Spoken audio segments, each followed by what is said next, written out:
Itoophiyaan misooma koriidarii dabalatee muuxannoo misooma magaalaa Afriikaaf qoodde.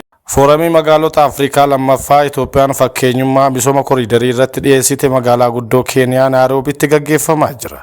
Itoophiyaa bakka bu'uun ministeerri magaalotaa fi bu'uura misoomaa kan ta'an Aadde Caaltuu Saanii jila isaanii waliin kan hirmaatan yoo ta'u, jijjiiramni Itoophiyaan misooma magaalaa irratti galmeessite magaalota Afrikaa kaaniif illee fakkeenya akka ta'u ibsan. Aadde Caaltuun jijjiirama Itoophiyaan misooma koriidaraa ashaaraa magariisaa fi dhiyeessii manneen jireenyaa irratti jijjiirama agarsiifte hirmaattota foorumichaaf dhiyeessaniiru. Foorumichi mana jireenyaa gahaa hundumaaf kan jedhu galma godhatee gaggeeffamaa jira. Dabalataanis jijjiirama hawaas dinagdee fi naannoo mirkaneessuun ajandaa foorumichaati. Foorumiin magaalota Afrikaa inni jalqabaa akka lakkoofsa Itoophiyaa hagayya 29 hanga qaammee tokko bara 2016 netti gaggeeffamee ture. Waggaa lama booda amma har'a eebila 8 hanga eebila 10tti guyyoota sadiif Keeniyaa magaalaa Naayiroobitti gaggeeffamaa jira.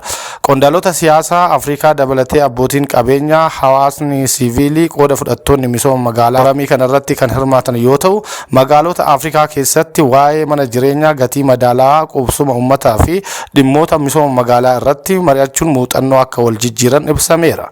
Embaasiin Itoophiyaa Keeniyaa jiru akka beeksisetti Itoophiyaa dabalatee ministeeronni qooda fudhattoonni garaagaraa foorumicha irratti dhiyaachuu ibseera.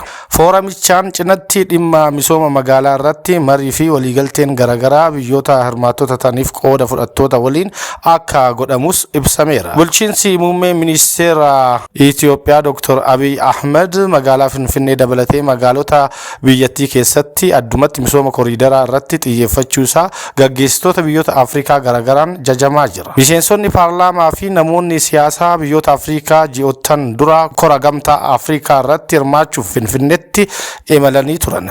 Addumatti misooma koriidaraa Finfinneetti hojjetame arganii erga biyyatti deebi'anii mana maree isaanii keessatti akka Finfinnee ta'uu qabna jechuun yeroo gaafii dhiyeessan dhagahamaa ture. Ministeerri magaalotaa fi bu'uura misoomaa Itoophiyaa kan ta'an Aadde Caaltuu Saanii jila isaanii waliin foorumicha irratti muuxannoo Itoophiyaan misooma magaalaa irratti agarsiifte qoodanii jiru.